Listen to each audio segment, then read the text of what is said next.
els qui ho van fer dissabte a la manifestació advocant pel diàleg, els qui ho van fer massivament diumenge en defensa de la unitat d'Espanya i els qui no s'han mobilitzat en cap d'aquestes convocatòries. Tots, amb les nostres diferències i discrepàncies, en allò en què ens entenem i en allò en què no ens entenem, formem un mateix poble i l'hem de continuar fent plegats, passi el que passi, perquè així es fa la història dels pobles que busquen el seu futur. Mai no ens posarem d'acord en tot, com és evident, però sí que entenem, perquè ja ho hem demostrat moltes vegades,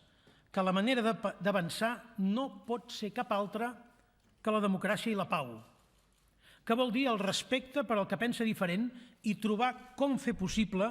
les aspiracions col·lectives, amb el benentès que això requereix grans dosis de diàleg i d'empatia.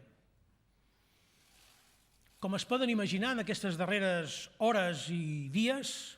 se m'han adreçat moltes persones suggerint el que havia de fer o de deixar de fer. Tots ells són suggeriments lícits, respectables i propis d'un moment com aquest. A tots els que he pogut fer-ho els he agraït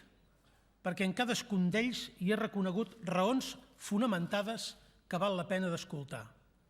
També jo he demanat opinió a diverses persones que m'han ajudat a enriquir l'anàlisi del moment i la perspectiva de futur i, per tant, també els ho vull agrair de tot cor. Arribats en aquest moment històric i com a president de la Generalitat, assumeixo en presentar-los els resultats del referèndum davant de tots vostès i davant dels nostres conciutadans el mandat del poble que Catalunya esdevingui un estat independent en forma de república.